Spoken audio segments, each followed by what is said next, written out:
The first two stanzas of the poem told us about two majestic wild animals, the Asian lion and the Bengal tiger. Now let us see which animal the poet is explaining in the third stanza. If strolling forth a beast you view, whose hide with spots is peppered, as soon as he has leapt on you, you will know it is the leopard. It will do no good to roar with pain, he'll only lap and lap again. Now, in this stanza, you will see that certain words have been spelled in a different way. That means the poet has not used the standard spellings that are actually used in the English language. But why that is so, we'll come to know. If strolling forth means going forward. Strolling means moving aimlessly. You are aimlessly moving. You are strolling, just taking a walk and moving forward, and you see a beast. A beast you view means you see a beast whose hide with spots is peppered. Hide means the skin of the animal, whose hide is peppered. Peppered means dotted.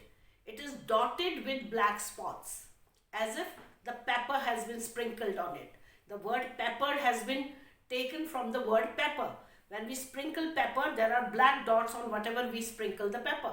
So peppered means dotted with black spots. So this animal is dotted with black spots. Its hide, its skin is dotted with black spots. And as soon as he has leapt on you, you will know it is the leopard. Now, leapt and leopard. What a beautiful combination of words the poet is making. As soon as it has leapt on you.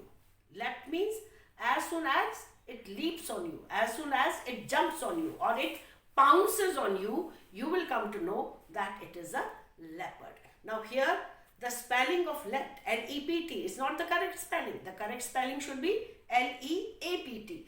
But sometimes we take poetic license. It is known as poetic license, that the poet takes this liberty with the language to keep to his rhyme and rhythm of the poem, to make it more musical, to make it rhythmic, and to make it sound beautiful. Sometimes the poets, they take liberty with the language, and the same liberty has been taken here.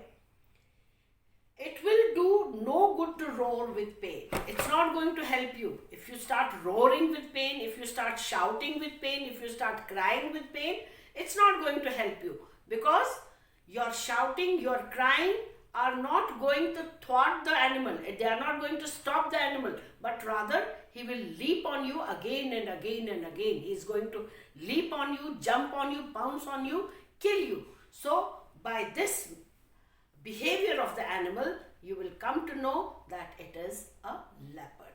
What a good way to know, what a good way to have knowledge about the leopard, that you are being jumped upon, you are being pounced upon, and you are being torn apart. So that is the humor. Next stanza, let's see which one is here now. If when you are walking round your yard, you meet a creature there who hugs you very, very hard, be sure it's a bear.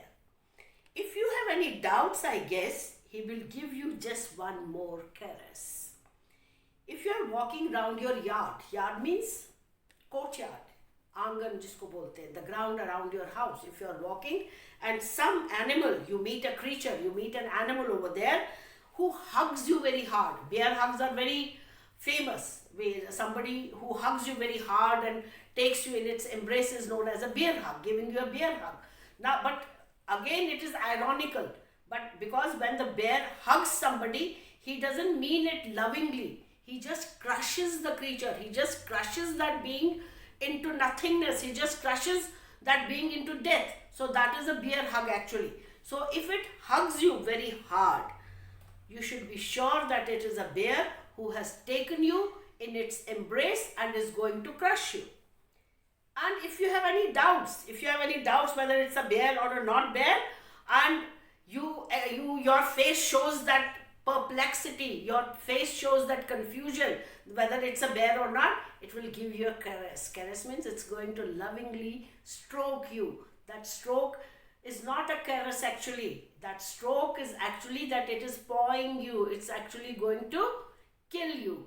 So again, the poet has created some humor here when he says that a huge animal, he is going to hug you, he is going to caress you, he is going to pat you on the back lovingly.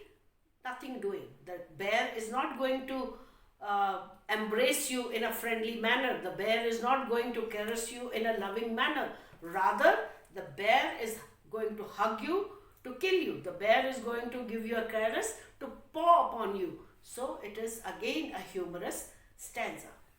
Next, we'll go to another animal in our next video.